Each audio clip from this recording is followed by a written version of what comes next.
Donald Trump acted as a mediator and Hamas signed the retreat. A historic agreement has been reached in the Middle East. But how long will the guns remain silent in Israel? In Western Europe, the streets are filled with Palestinian flags.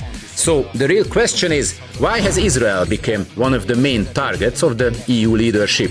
Viktor Orbán and Hungary stand by Israel. What does this mean for the Israeli people? In Patriota Extra, we talk with Yair Netanyahu about Israel, Hamas, the war and the peace. Let's get started.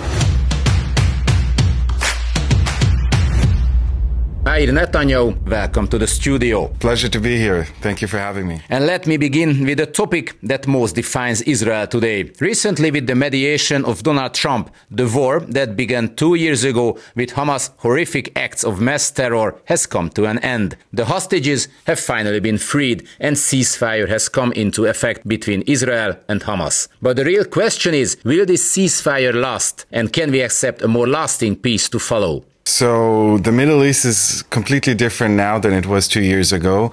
We didn't choose this war, but we ended this war.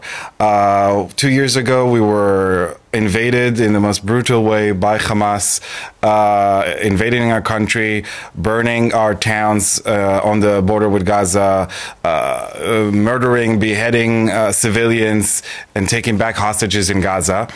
So we did not choose this war.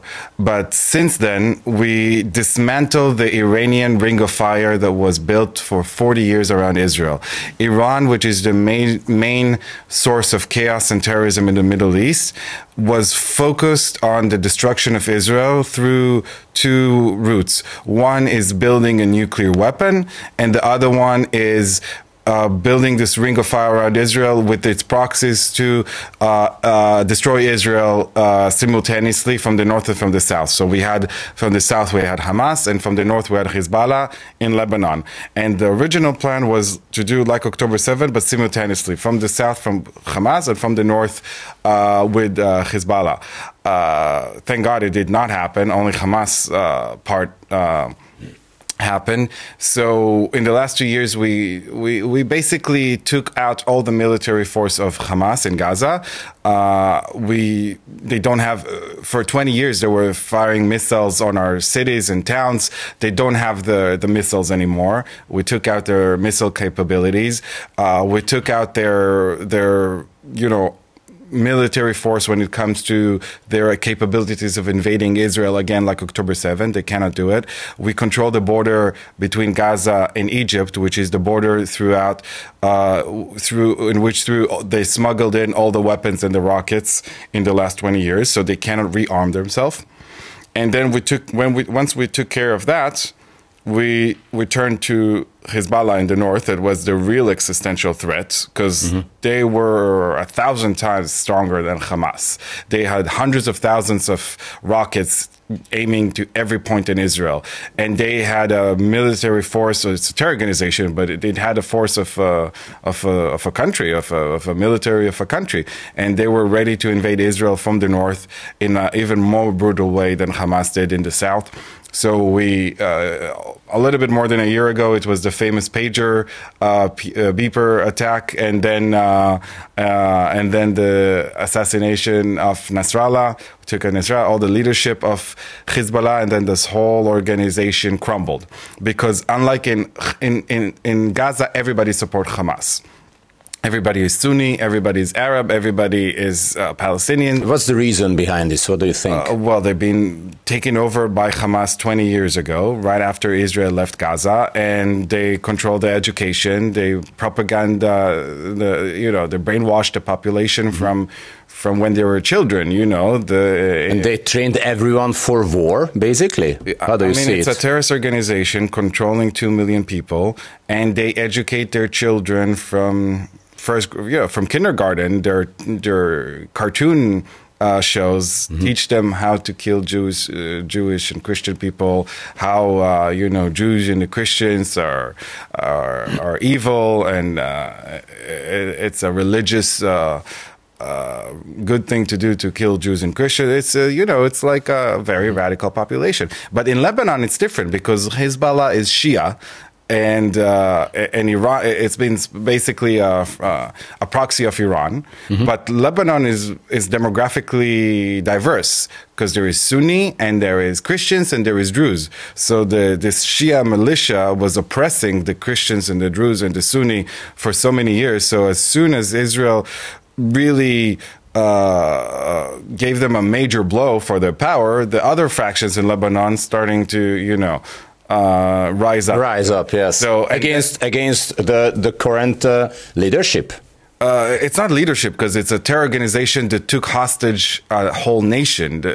Lebanon was not a real country up until recently. It was a failed state like Somalia, like without the central government have any authority.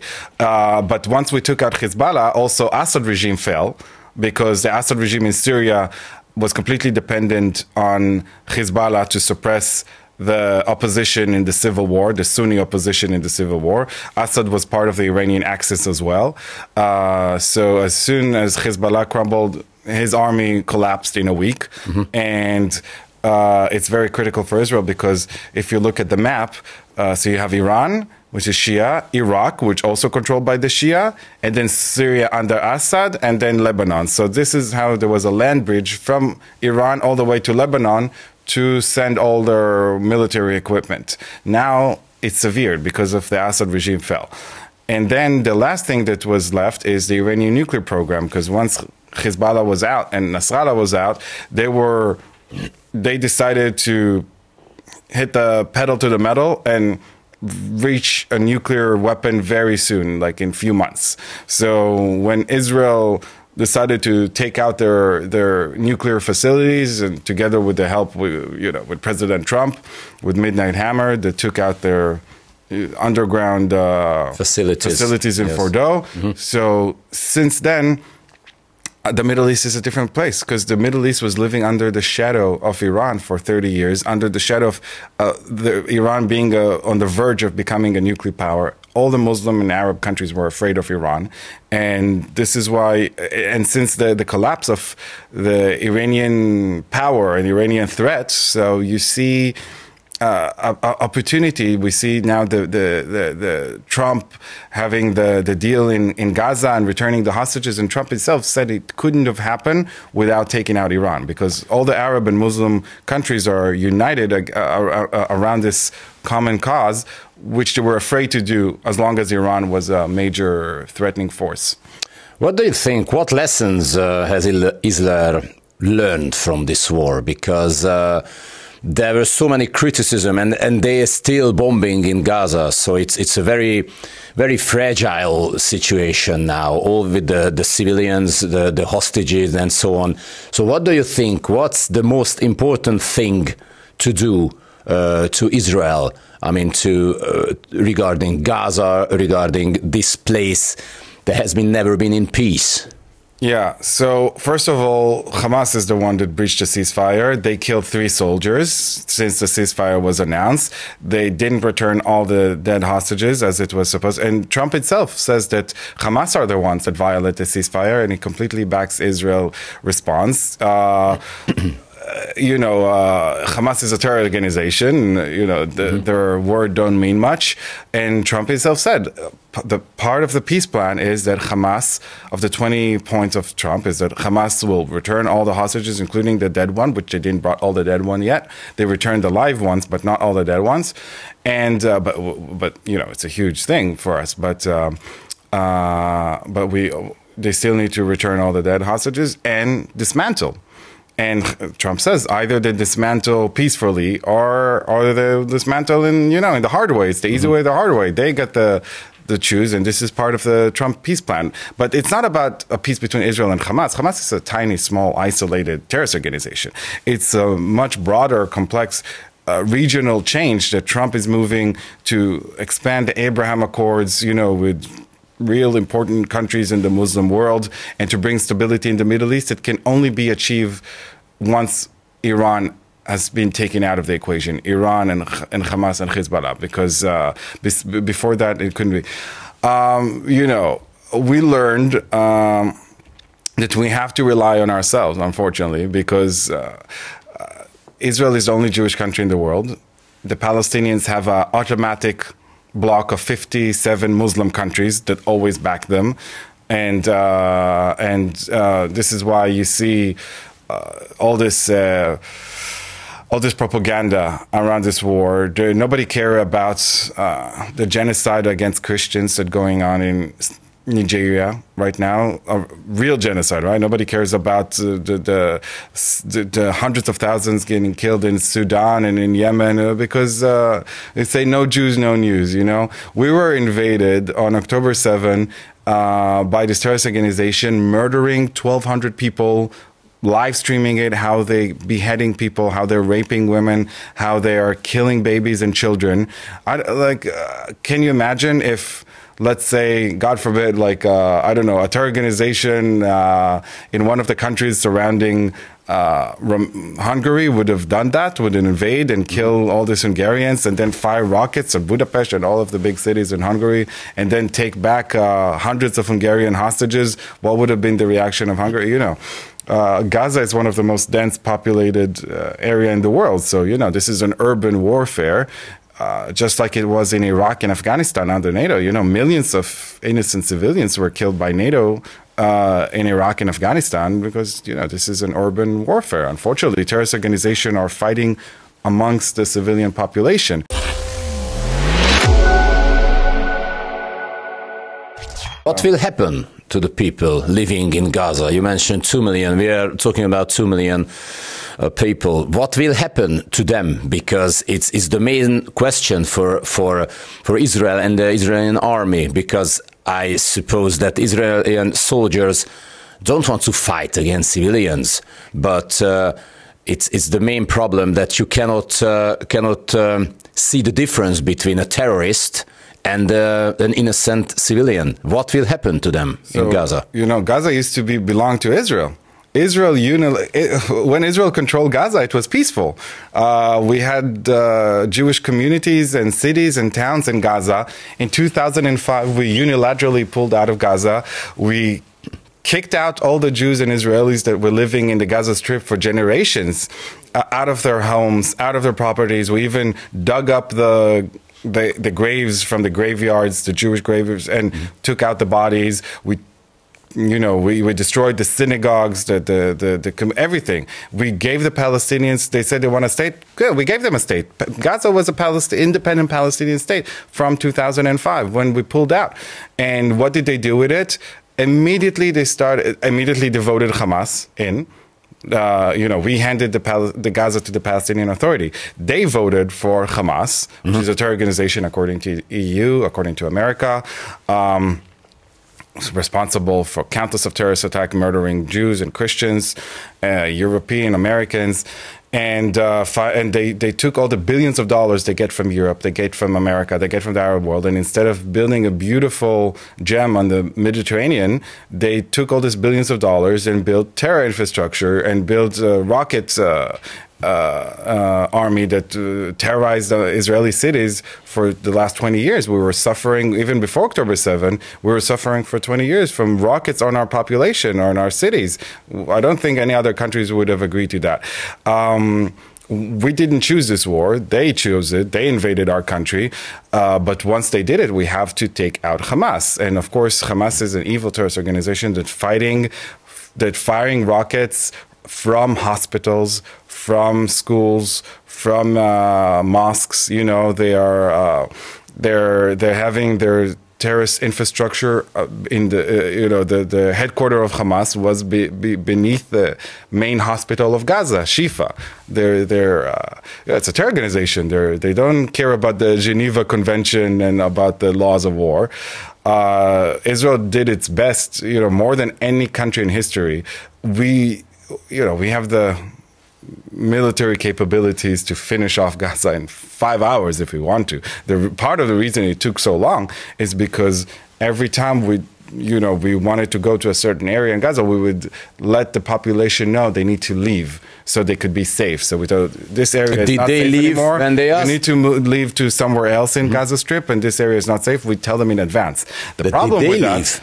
with the leaflets, you know, Yes. and we call them and whatever, and like, leave this area. This is dangerous. This is there's a terror infrastructure here that we need to take out. But the problem is the terrorists also get these messages in advance, like the population, and they move together with the population. So part of the reason it took so long is because we're so humanitarian and because we want to minimize civilian casualties, we let the enemy knows in advance. We take out the element of surprise. Okay, how can a lasting peace can be achieved there? So, you know, it's a much broader issue than Gaza. The Palestinians are not even 1% of the Arab Muslim world. The common convention was that, in order to have peace between Israel and the Arab and Muslim world, you need to have peace with the Palestinian first. Which is completely false, because 1% of the Arab Muslim world cannot hold back 99%.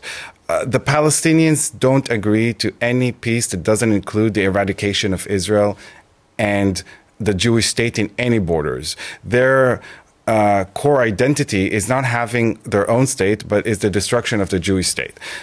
So unfortunately, because of their education, because of their fanaticism, and this is not the source of troubles in the Middle East. The source of troubles in the Middle East is radical fanaticism of Islam, radical Islamism, the Shia and Sunni battles. You know, the Iran-Iraq war caused 1 million casualties. It had nothing to do with Israel. The civil war in Syria had nothing to do with Israel, and it cost the lives of 500,000 people.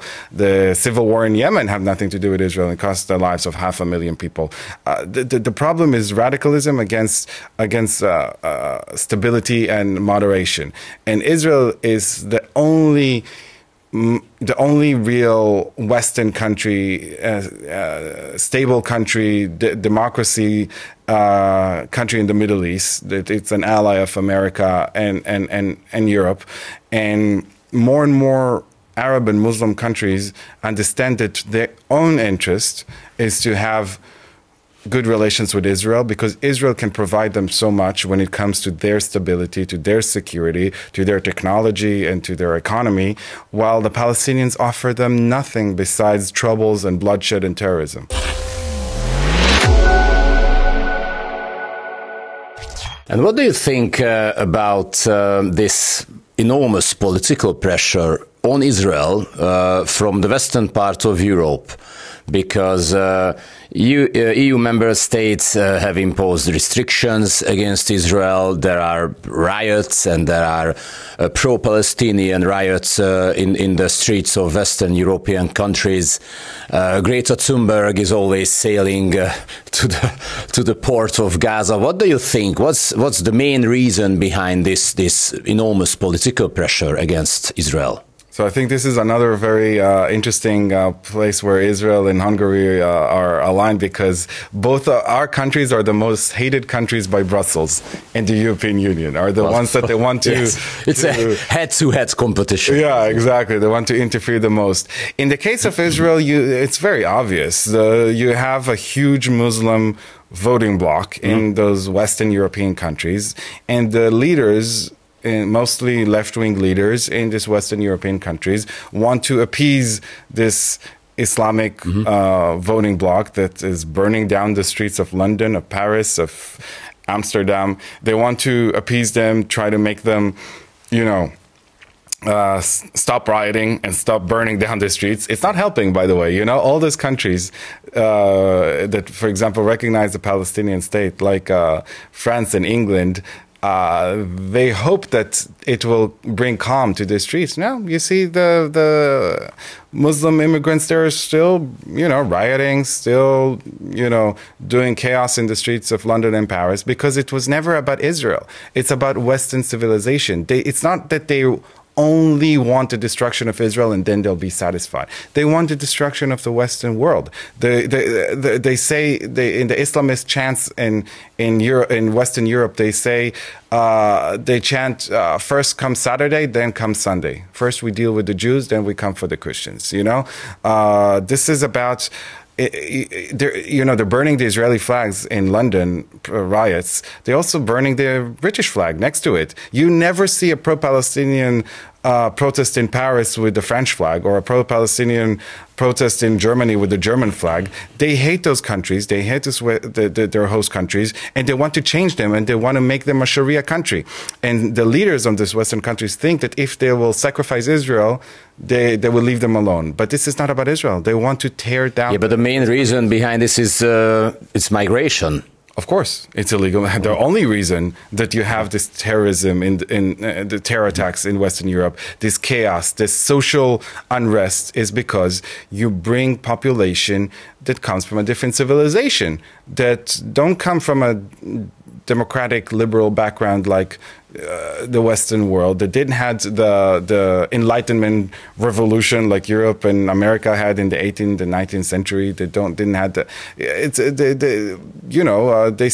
They come from places that still live like in the Middle Ages, so they're incompatible with Western democratic values, and you see it. It's interesting because the Hungarian government, on the other hand, and you mentioned Brussels as the main threat to Israel and Hungary.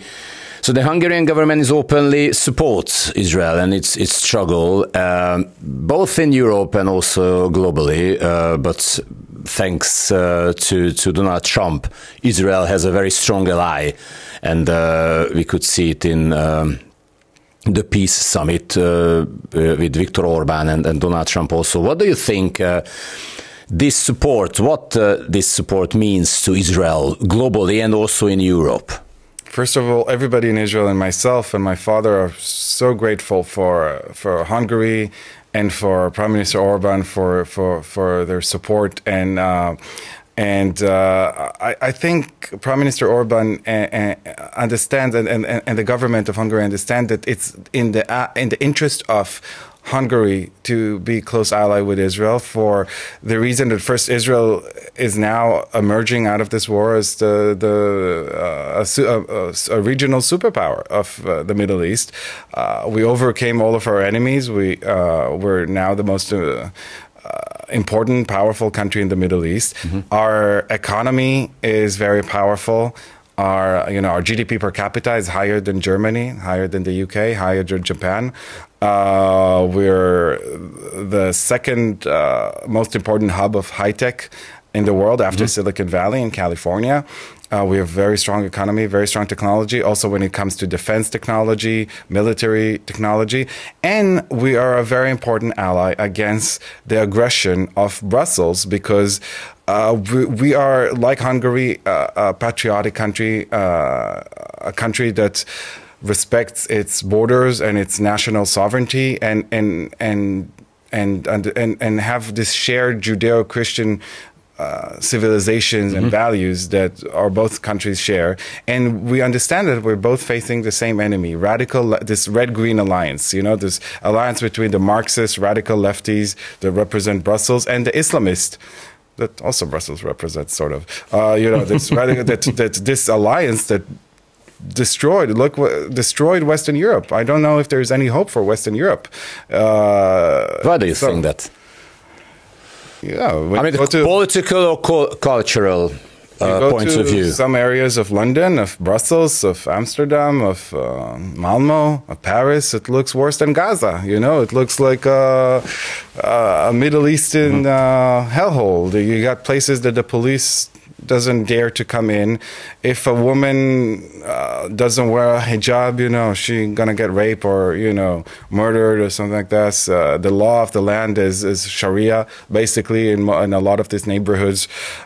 The social unrest in these countries, their economy is tanking. This is, I think, something very important that also Hungarians need to think about.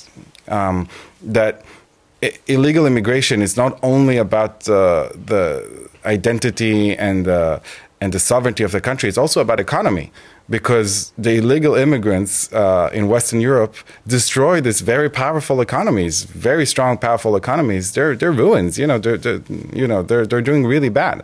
And a smaller country like Hungary will be economically devastated if it will be flooded with illegals. Well, as I'm listening to your words, I think Hungary and Israel have a kind of similar fate, I think, and for both countries, this sovereignty and also this political independence it's a very, very important thing. Basically, for, I wouldn't say surviving, but to continue this path we are walking on. What do you think about the political climate here in Hungary? You mentioned Viktor Orban and also this support for Israel. But what do you think about the Hungarian political climate? So I think there is a very clear choice. I'm not Hungarian. I'm just saying the way I see it from the outside, that you have a leader who's very well respected and admired in America, in Israel, and a lot of other places in the world that are, conservative and patriotic, and who kept the borders of Hungary safe. And Hungary is one of the safest countries in Europe. It's you don't suffer from terrorism. You don't need to afraid to go to the Christmas market. Like when you go into a Christmas market in Western Europe, you don't know if you're going to come out alive. There's always a terrorist attack during that time in Western Europe. You don't have riots in your streets. It's safe. It's calm here. And the choice is whether you keep it this way or you want to become like Western Europe, but in the bad way. Western Europe, not Western Europe from 40 years ago, Western Europe today, which is failed societies, that the crime is off the roof. Terrorism is roaming in the street. There is rape gangs, like you have in England, Pakistani gang rapes.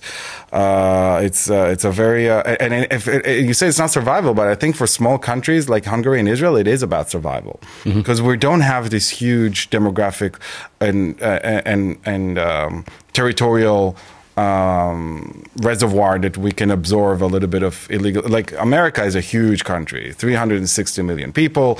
When they have a little bit of illegal immigration, it's a problem, but it's not existential. In small countries like Israel and Hungary, it is existential, because our population can be very easily be overwhelmed by that. The next time we will have an election in Hungary, and it's a very important one also, of course, not to mention. As an outsider, as you mentioned, what do you think about the stake of this election? Because I could say all the world will watching and listening, and also Brussels will watch and listening what will happen in the next year's election. What's your opinion about it? So as I said, from not Hungarian, but as I'm seeing it from the outside, is whether Hungary will be just another puppet state of Brussels that will do whatever Brussels tells them, which is against the national interest of Hungary, because they have their own interest. They don't care about the well-being of the Hungarian people in Brussels. They care about their own globalist ideology, which a big part of it is flooding Europe with illegal Muslim immigrants. They want to relieve themselves in Western Europe from the overwhelming of numbers of illegal Muslim immigrants. If there'll be a puppet government here of the EU, maybe they'll send here some extra illegal immigrants from Germany, from Sweden, from France, and or Hungary will stay this sovereign, peaceful country, safe. So I think this is the choice that's facing the Hungarian people. I thank you very much for this interview, and after the elections, we will sit down again and discuss what you could see and what happened in Israel, and hope this peace and ceasefire will last in Gaza and between Israel. Thank you very much. Thank you very much for having us here in the studio.